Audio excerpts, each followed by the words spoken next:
Hey folks, it's Marvin Cash, the host of The Articulate Fly, and we're here for the inaugural Casting Angles with Mac Brown. How you doing, Mac? I'm doing great, Marvin. Thanks for sharing the love about fly casting tonight. Yeah, absolutely. And so, folks, what we're going to do is this is going to be a lot like our fishing reports, and we're going to have these regular, short little pieces to cover casting topics. And I guess the first casting topic, Mac and I have been going back and forth on this, is are you a pusher or are you a puller? What are you, Mac? Probably a puller a little bit more, Marvin. And why is that? Because I think most people are pushers. Well, yeah, I think it's taken me a long time to kind of see the light of pulling, and I think a lot of it came from maybe 12 years ago playing a lot more with the two-handed rod. And it started to explain a lot of things in fly casting to me that I started to apply those concepts to the single rod more. And that's kind of what got me started with it. Yeah, and so what I would say is what we're really talking about is, most people naturally are pulling on their back cast, but most people, because they generally use a thumb on top grip, are pushing, as opposed to pulling all the way to the end to, I guess, what casting geeks call rotation when you rotate your wrist, right? Well, I think that's a good place to start, is basically looking at the bend too, with all the technology of videos and things people post, and you can actually see it, I think, a great deal in the rod itself. When you watch people cast, and not necessarily always just from early rotation, but just look at the rod. Is it bending more up at the tip or the middle? And then you put it in the hands of somebody that can really pull it, and they fold the rod almost in two. Then you see a dramatic difference just on the stills, video when you look at that.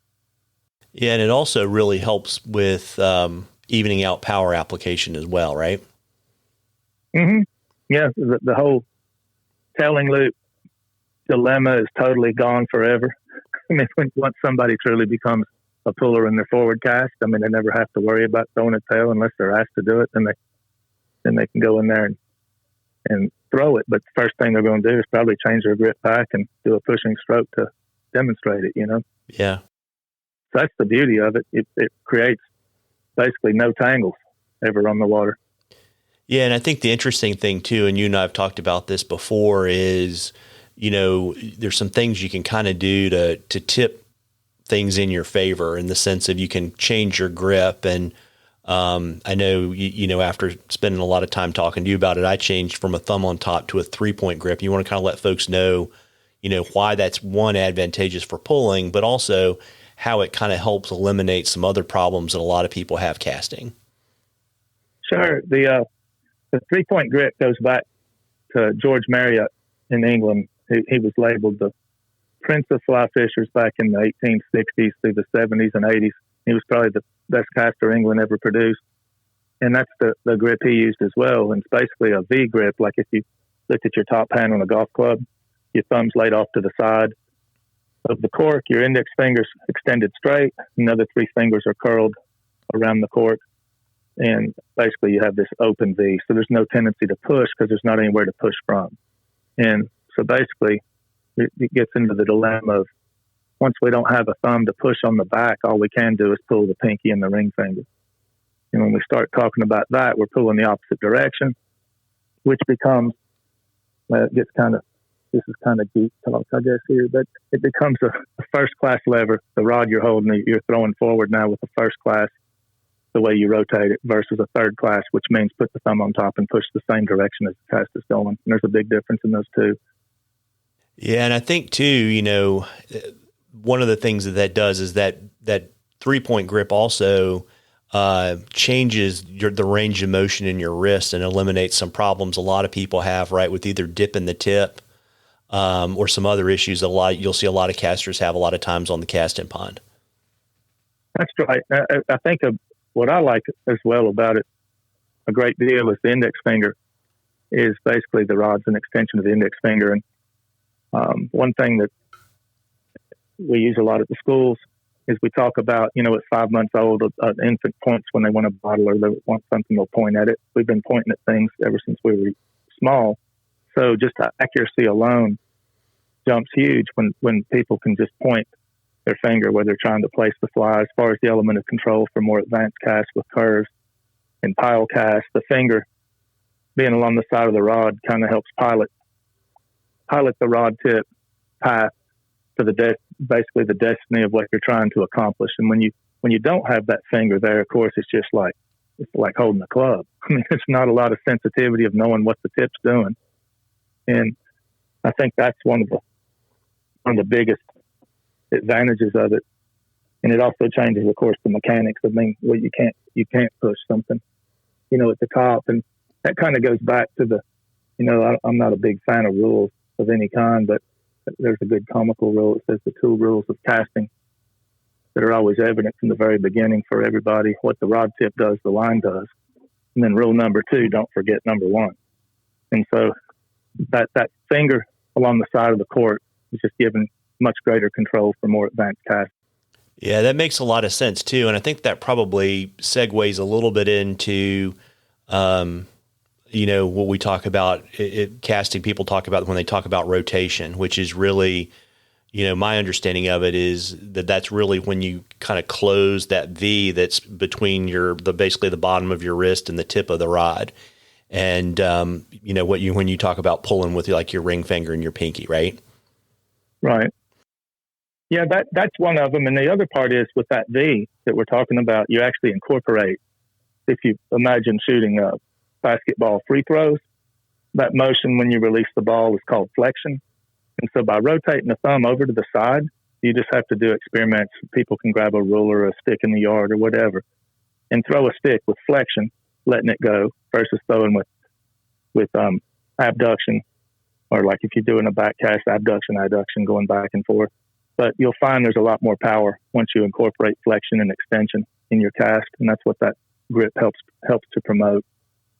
And so if we're talking whole arm casting, it's a huge advantage of having the whole arm, because really casting, I mean, as far as casting instructors, we always look at new casters and break down pretty quick. People are either wrist casters, forearm casters, or whole arm casters. Usually that's kind of the progression when somebody's new.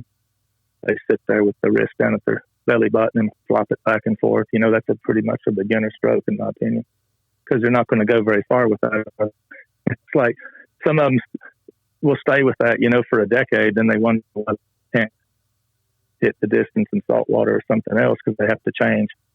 So it's kind of the progression, I think, of where people start, and they get into it a little more, maybe go somewhere where they're challenged with wind or something, and then they realize maybe they should use more of their whole arm approach. And so that kind of leads into the pulling discussion, I think, pretty good. I think you brought up a minute ago with the back cast, I think. Well, I'm not sure if it was just now or what we talked about a little bit earlier, Marvin, about the back cast. If you think about just closing the gap of the elbow lifts up and your rod stops high, your fingers pointing up at the sky, that's totally a pulling stroke for the back cast to begin with. That's all you can do is pull. Okay, so the forward cast, where it gets interesting is if the elbow's up high and flat, the elbow leads the cast. By dropping downward, then we're engaging the most powerful part of the rod to begin with and loading from the butt first to go up. And when you watch casters that are just flopping it back and forth, whacking it with the thumb, as you say, what you'll see is a lot of tip deflection and tip and mid-flex casting with no butt involved. And if the butt of the rod's not involved, that's where we start getting into some problems, like trying to combat wind. Yeah.